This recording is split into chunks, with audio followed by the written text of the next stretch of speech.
Hi, congratulations for getting an offer letter from JCU Singapore. To accept the offer, please have the following documents with you: letter of offer, student contract, and advisory note. Now, let's go to your letter of offer. Please confirm the following details as displayed: name and address, program and intake, your class start date, number of modules that you are required to complete. If you are granted advanced standing, this is the number of exempted modules.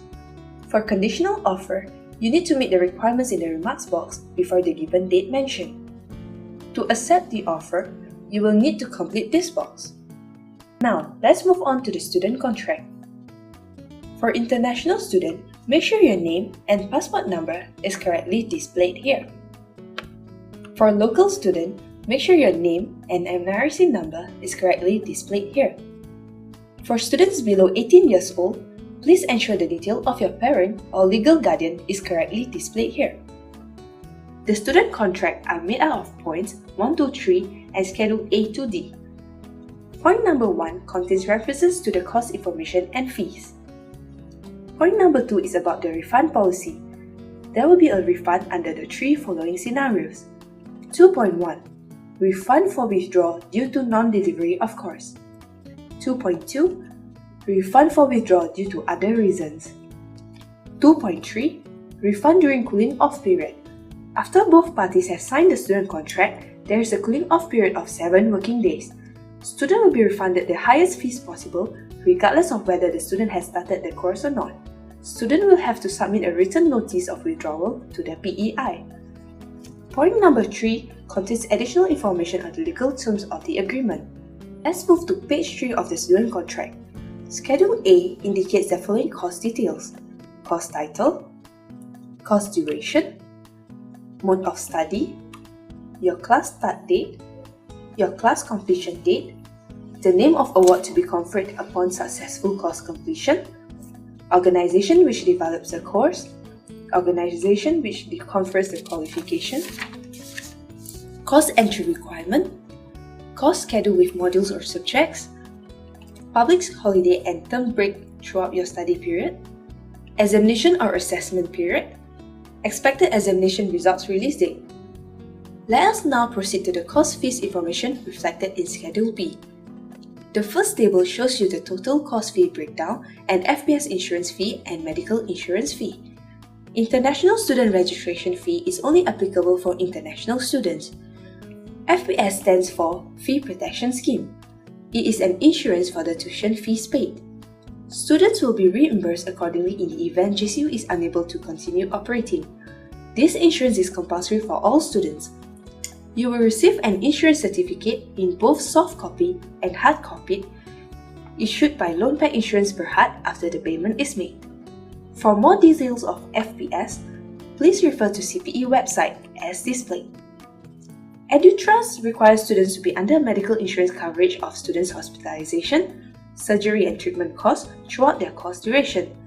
Students will be covered under the Student Group Hospitalization and Surgical Insurance Scheme.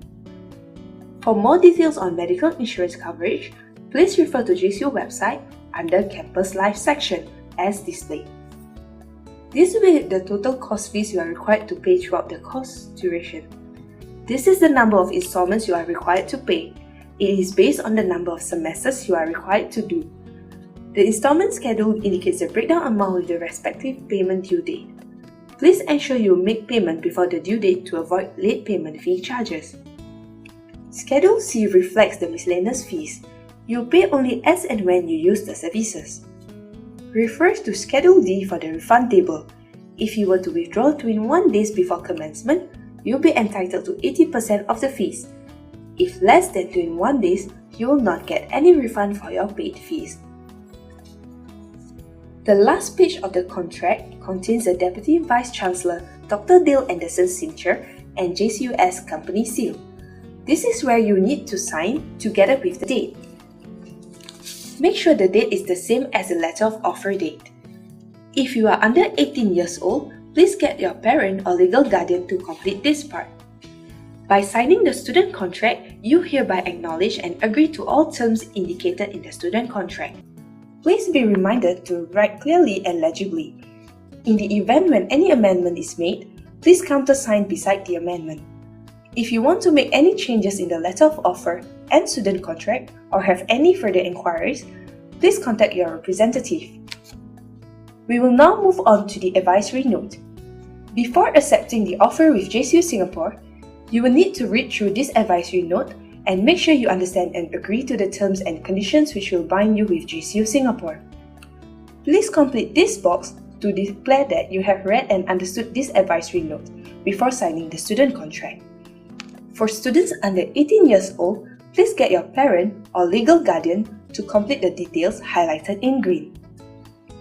Now you have signed all the documents. For local students, you can proceed to make the payment. Please refer to the second page of your letter of offer for the mode of payment.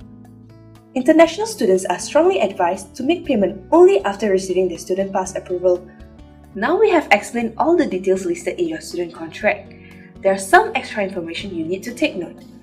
Please ensure that the contract is signed before any payment is made, except as application fee. For local students, you need to sign 2 original copies of the contract. 1 copy will be kept by JCUS and 1 copy will be kept by you. For international students, please kindly scan a signed copy to your representative to proceed with the student pass application. Local students are required to make an appointment with their representative to accept the offer in person. We'll prepare a new contract if your request for course transfer is approved. 1 contract is valid only for admission to 1 course. Please ensure that both you and JCUS acknowledge any amendment made in the contract. Otherwise, no amendments are allowed. Thank you. We hope to see you soon in the campus.